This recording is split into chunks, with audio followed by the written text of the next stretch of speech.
talking about what some of the more underutilized functions are within FileHold, what some of the tools are that people probably aren't using enough of. And to begin with, I want to, there's some of these that I see quite often when I'm doing demonstrations with people or when I'm looking at their software, helping them out with their training. Probably the first one that I see is auto-filing and auto-tagging, two sort of different ways of bringing documents into FileHold automatically. Save searches, I think, are probably not used as often as they could because they're a great way to be able to find documents coming through. But custom views, I'd say, is the majority of what I don't think people are utilizing enough. And it's why I wanted to do a training session just based on this. And we're talking about when we're looking at areas of FileHold and being able to set up a custom view of that information within the screen so that you're able to choose what metadata, choose what administrative information that you're seeing displayed when you click on an area. Now, custom views are something that can be used by anybody who's a full user, can make their own custom views. So unlike some of the other things that I'm teaching in these sessions, this is a tool that can be used by any FileHold full user. A limited user does have access to some of the views, but they won't be able to do their own customization of them. They'll simply be able to choose from the dropdown that's there. Whereas a full user, somebody who has an identity within FileHold, can create views just for themselves, or an administrator can make public views, which means you can make these personal or public, and we're going to look at both of those as options today. Now you can set, these views can be set as the default for cabinets or folders so that when users go there, if it's a public view, it could be automatically on there. So if you're an admin, you can set that as a default for an area. And FileHold will remember each user's view preferences. So if you have something set as a default, you can still create your own views and have that for your area when you come in. So the default won't overwrite what you've asked for unless, of course, someone changes it later on down the line, and then you can just choose your own personal one if you want to go back to it. So again, this is about customizing for your own experience of how you're using the software. And these work for both the desktop application or FDA or the web client. I'm going to spend most of my time today in the FDA, but everything I'm going to show you is also accessible through the web client. So you've got options as to which way you'd like to deploy. There's also no practical limit on how many can be made. Now, there does have an impact potentially on performance. If you have 1,000 different views stored in the system, we could see some performance checks when you're getting into different modes, but that's unlikely to happen. It's also very unlikely you're going to have, I would say it's unlikely to have more views than you might have schema, and just use that as kind of a rule of thumb. But it's unlikely that most people would create more than just a handful of them, because honestly, most people are just going to certain areas and need certain pieces of information. And that's what we're going to take a look at building. So without any further ado, let's take a dive into my environment, and we're going to take a look at creating custom views for yourself.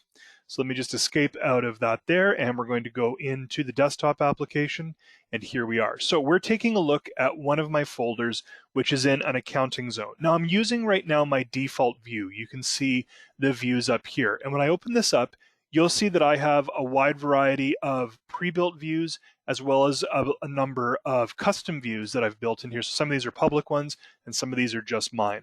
But I want to show you how to build these so that you can get the information out. And what do I mean by information? If I select any one of these documents, I need to open up my metadata and file properties information here to see the details of it. So if I want the invoice number or the customer name or the date, now yes, some of that information is contained here within the file name, so you might say, well, why don't you just use the file name? Well, what if I want the GL code? What if I want the total? What if I want those pieces of information on the document?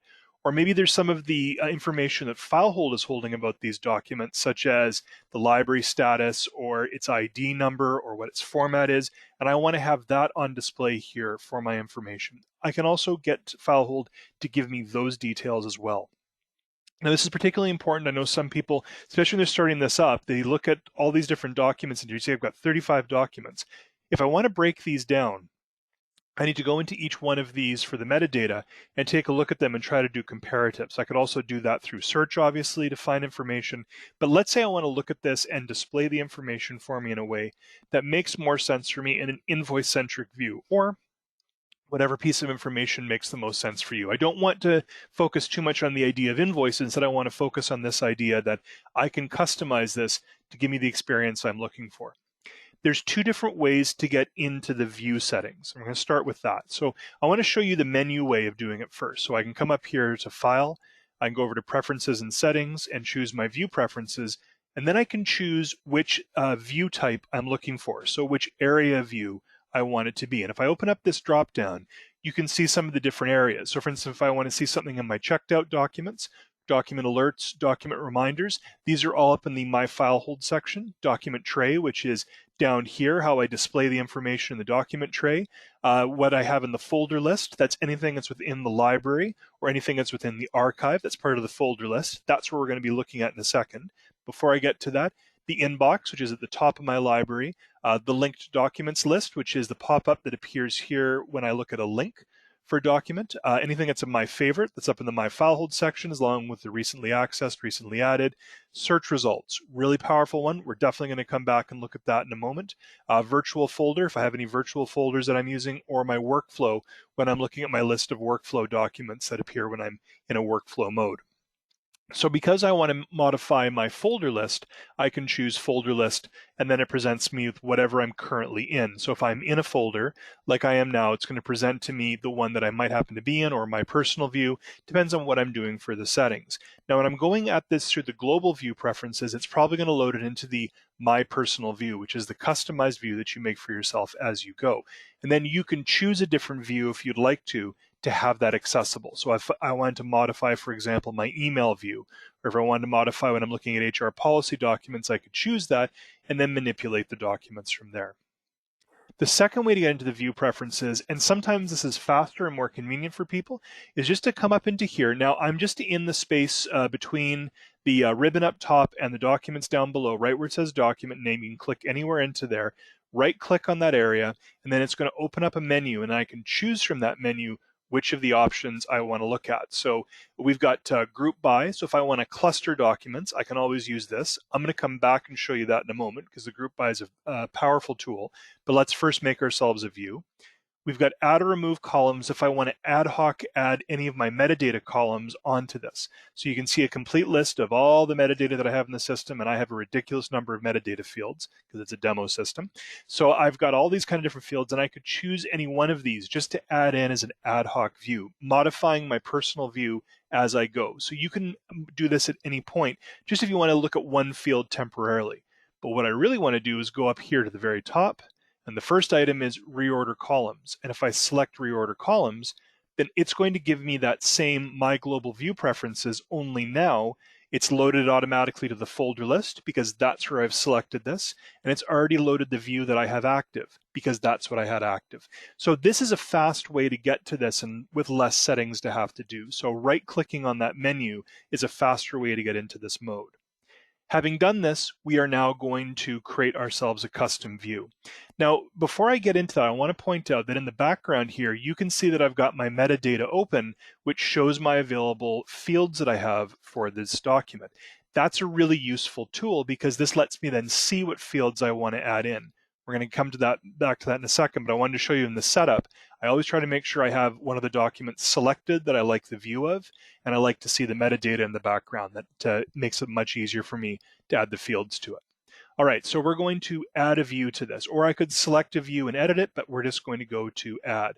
And we're going to call this AP Invoices Historic. Now that's also the name of my metadata field, but I want to point out that there's no requirement to do that. I could call this whatever I want to. I could call this Chris's view or AP or whatever I felt like it wanted to be. I'm just happen to name this after my schema because, as I say, I have a system with a lot of different kind of schema, so I want to make sure I've got the right information on this. We then want to choose how we want this view to be displayed. Do we want this to be a personal view, something that only I'm going to use because I'm making my preferences? Or as an administrator, do I want to make this a public view? So I want to share this with other people and have this available for them on the list. If you don't have a public view option on here, it's probably because you're not an admin. It's not a personal statement. So now I can choose public view from this. And we're going to make a public view so that anybody who logs into this FileHold deployment will be able to choose the AP historic view if that was what makes sense for them while they're in a folder. And I'm going to say, okay, so now we're modifying this particular view because we have that up here. All right. These are the fields that we currently have turned on: document name, schema, etc. And of course, I can reorder these if I want to. So if I was to say that the schema is not as important, maybe I want to push that down to the end of the list because it's not necessary there, or I want to get rid of it altogether. Now you can modify any of these fields that you want to. The one that you can't is the document name. You must have the document name displayed when you're in the folder list view, which is perfectly good because you always want to have the document title on there anyway. But now I'm going to modify the invoices view by adding fields to the view. So we're going to open up our first one, and it's going to be invoice number. So a little bit of scrolling to do here. So I have to come down to my invoice number. This is the only sort of grunt work part of this. Everything else is pretty quick. So I'm going to choose my invoice number. Notice this is one that has a hashtag on it because I have two different invoice number fields. We're going to use this one. We're going to say add to field. And there it is. It's now on this document. And if I wanted to, I could do a quick reorder here and put it up to the number 2 slot. So I'm seeing the document name followed by the invoice number. And we're going to literally go through this one by one, and we're going to quickly build these out. So our next one here is customer name. So we're going to choose our customer name, add that field onto there, and make this number 3. Our next one on here is the invoice date. So again, we scroll down to get to invoice date. Select, add the field, and we'll make this number 4. And we'll do the total on this because the total is something that doesn't appear in the file name title, so that may not be as important. So we'll choose our total, a bit more of a scroll. This is the mechanical part of things, and anytime I get to a mechanical part of a demo, there's that part of my brain that wants to keep talking, but of course I know it's not necessary, so we will make this in number 5. So perfect, we've got that as the order, and then just for fun, we're going to put the GL code on there as well. So I'm just going to scroll down until I get to the GL code, and we will add that field, and we are going to make this one, instead of being in the same order as the others, I might want the linked in the version first. So instead of that, I'm going to put this where the status is, which is number 8, which is going to push everything else further down. So status becomes 9, etc. So that becomes the view that I want created. Now I can also create a default sort for this. Now again, each user can change the sort, change the way they're going to order the information. In this case, I want to see this information organized by the invoice number because that's the most important thing, and I want it in ascending order. So you can also choose descending, obviously, if you wanted to. If it was letters instead of numbers, it would just go alphabetically. So we can follow that logically. I can also put a grouping onto this, and I'll show you how to manually turn groupings on, but for now, I'm also going to group these by the vendor name because that's an important piece of information, and you'll see all the different names of these. So I'm going to choose the customer name out of the field, and again, go into ascending. So we're going to cluster these. We can also choose the number of documents per page. I know sometimes when people get started with FileHold, they'll see the 50 documents per page and say, I want to increase that. You absolutely can. You can change it from anywhere from 5 to 100 if you're dealing with the desktop application. In this case, I like 150. It's enough for me to scroll through, but not so many that it's going to cost me time to load a page. It loads very, very quickly that way. 1,000 documents can take a lot more time to load. Now, once I have that, and I have this in a state that I like, I can obviously hit apply. That makes sure that everything's saved and built into the system, and then I can say, okay. And that now creates my view, but I haven't loaded it yet. I haven't chosen where that view is going to be deployed. Now that I've built that, I can come over here to my default view, open up my list, and then I can choose the one that I want. In this case, AP invoices historic. So this is the type that we just made, and I'm going to select that. And now we're in that view. So we can see the invoice number, customer name, invoice date, and the total pushed forward. And we've grouped all of these together. So my 2 from Folk Food Fanatics have come over here. Ernie's Grab and Go have come here, Bon Appetit, etc. I've got my documents clustered and organized in a way that makes sense. And the goal for this is for me to be able to come over here and close out that window, because now I can see all the document information right here. I can see the information displayed before me. I know which ones I want to choose, and I can organize these as I go. And I can no longer have to open up that metadata column each time. The information is displayed for me. I can also reorder these if I want to. So if I wanted to see these in order of invoice date instead of order by invoice number, I can select that. Now, because I have a grouping, that's not going to be as dramatic, but I can turn that grouping off if I want to by right-clicking onto the document name. Remember, we're just in this area in between the 2 zones. So if you right-click into there, it'll open up the context menu. My system takes half a second to do it because I have way more schema than anybody needs. That has an impact to it. I also have an older system. And I can come over to this and I can go to the group by and I can ask this to take the grouping off. And now we're back into this mode. So now we're seeing these in sort of that flat filed way, and now I can organize these by the total, or I can reverse the order, and so I can see the most expensive, the least expensive, or I can see these by the date that's printed on the invoice, or I can see these by the customer name. So again, it becomes a dynamic field and I can change whatever I want it to be. Now, when I modify a public view it's going to create a My Personal view. And don't be alarmed if you come down here and you see the My Personal view. It's because I'm doing something different than that public view that everybody sees. So I've made a personal view down here. So that's easy enough to deal with. I can just I can go into this bar over here. I can right click onto the space. I can open up that context menu again. And then once it appears for me, I can select the reorder columns, and I can make myself a personal view that's based on this because I don't want to see these grouped every time. So now I can just go to add or remove columns, reorder the columns, and then from here I can add a view, make it a personal view, and call this invoices, right? Something simple for me, and I'm just going to again put that historic onto here, or whatever I'm calling that particular schema, and we're going to say OK. So now that I made that a personal view with the grouping off, I can say all right, and now it's going to give me that as an option for the for that personal invoices historic that I just made, and now I have this available for me that I can choose. Now I can also jump back between these, so I can go back to AP invoices and see that again in that clustered view that we saw before. So not only can I create a view that works for me on a day-to-day basis, but I can also create a view that's going to give me the tools to adapt things later on. If somebody says, oh, we have a new piece of information added to this, I can update my metadata to make sure I have that displayed. Or if I've got too much onto this, I can change that, or I can see these grouped, or I can very quickly come down over to here and choose a different view and see them ungrouped. So I can either choose to cluster them or decluster them if I need to. So you've got a set of options for it. Now, there's another part of this that's always worth pointing out, and that's the ability to treat this like a report. So if somebody said to me, what is the contents of this particular folder? I have that as an option as well. So something else that I can do is I can come over to my bar. I can do the right click onto it like I did before. And this is something that you may have seen this as an option. I always like to point this out on the dropdown, which is the ability to export this view as a CSV. So I can export this grid to CSV for further analytics. And the reason that my view is important here is because anything that I have in this grid will then be exported.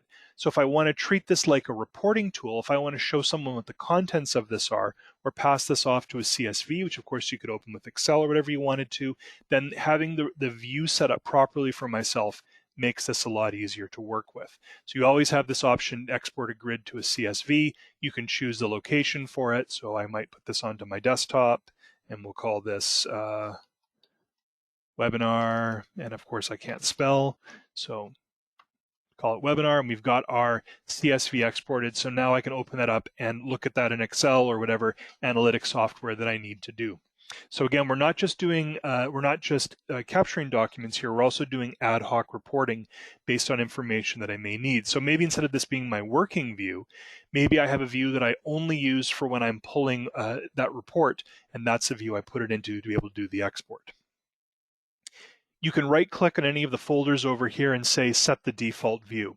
And then I can choose what the default view is going to be for this. It's remembered that I want invoices historic because that's what I'm in right now. So it's already accepted that as my default. But I could of course change that to something else or tell it to inherit the setting from the parent container. So this can be useful if I want to reset all my views to match a new format for everybody. But of course, users can go back and make their own changes. And in the same way, we can right click on the cabinet level and set the default view for the entire area. Now I can force all child objects to use the setting.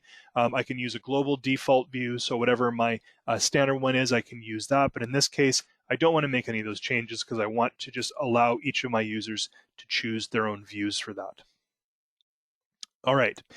Now, I was saying before that one of the more useful things for this is when I'm doing a search function. So let's use an example of where I'm looking for a particular value out of my search, and I want to make sure I'm seeing things in a view that matches the search. So each area that I go into, I can create my own view for, and there's a couple of reasons for that. The first one is there are some options going to be available in some areas that aren't available in other areas. So for example, location is an irrelevant column when I'm over here in the library, but location's very important when I'm in a search or if I'm in my document tray or any of those different areas that I saw. So I can go in and I can create a custom search view just as well as anything else. And let's say I wanted to make a custom search view that matched my invoice documents. So I can build that just like I did before. I'm not going to do quite as many fields into this one because I think the principle stands. We're going to go ahead into our view preferences. And now without being in that, I'm going to select my search results. So I'm in my search results view. These are the fields that I want to be able to see. And we're going to add a field into this, and we're going to call this invoices so that I know what I'm dealing with when I'm pulling open that view. And we're going to say okay to that. So looks like I already have a name for that. So we're going to call this AP Historic, just be able to tag this again. It's my demo system, pardon me. I'm often rebuilding things. So we're going to call it my personal view because I don't need to share this with anybody else. And we're going to say okay. And now we can add the information into this. And we're not going to go fancy. I'm just going to go ahead and choose my invoice number document type that I had, or metadata field that I had before. And we're going to add my, let's use the customer name. So 2 simple fields for that one. I could, of course, go through and add everything else, but we're just going to do these 2 for now. And then I'm going to move this one to the number 2 position and customer name to the number 3 position. So nothing overly fancy, but we've got my invoices AP historic, and we're going to apply that and say, okay. So not a lot more that I've done other than the basic mechanics of it. Now we can go into our search and we can say, we're going to look for a particular value. So let's say I'm looking for all invoices. So I'm going to go into this and we're going to go into my AP historic document type, and we're going to choose our invoice number and 10634. Did I see that number correctly? I did. So there's the document that I'm looking for, and in my default view, this is the information that it gives me. But I could change this default view now to my invoices AP historic, and now I've got my invoice number and my customer name. So if somebody was to ask me, can you show me what documents are available there, and then send me that as a report, I could then create this view, run that search, right-click onto my bar, just like I've done before. So right-click into here. When the menu comes up, and again, pardon the slowness of my system, this is going to be improved in my next upgrade because I've got some technical stuff to do. When the menu pops up here, I can choose Export Grids to CSV, and then I can open that up as an Excel document and see that list exported with these column headers, including the location. So we can go quite deep with our customization of this. Let's go one step further. Let's say that instead of this, I want to save this as a save search so that when I run this search, this is what's going to come up as part of this. So we're going to call this historic invoices, just so I've got that as a field name, and I'm going to make this my own search. So there it is, and now I can go into my search and we go to our historic invoices and it runs that search for me. Let me just copy that value for a second. Now, this is useful if I wanted to make a save search for 10634, but let's go into the properties for this. Oops, sorry, let's go into the save search settings, and I'm going to overwrite my selected search. So we're going to choose our historic invoices, and I'm going to make this empty. So now I've got the exact same search I had before, only now it's empty. So if I was to paste that value in and run the search, it's going to run the search empty and give me my default. It's going to remember my view as part of that search, so it loads automatically. If I come over here and just click on search and try to run that same search as I had before, it's going to remember my view. If I change it to a different one, such as my default, it's now in a default view. When I execute that historic invoices search again, it remembers my value, and it should bring it. Oh, didn't remember that time because I didn't ask it to save. That's my fault. But I could open this up then and choose that view to have available for me for that export. So I have that available as an option. So we've not only have we saved that view to make it accessible for myself, but again, we're expanding that use of FileHold as an ad hoc reporting tool. Show me all documents related to a particular piece of information, and I can call that forward and have it appear onto the screen. So it's a very quick way of doing things. As I say, I think this is an underutilized tool. I think this is something that more people should be using for their own systems because it saves me having to select the document, open up the metadata, and look through it document by document. It allows me to cluster, it allows me to group, it allows me to see patterns, it allows me to export for information. So it's a very simple to use tool that everybody has access to, and I'm going to encourage everybody to use.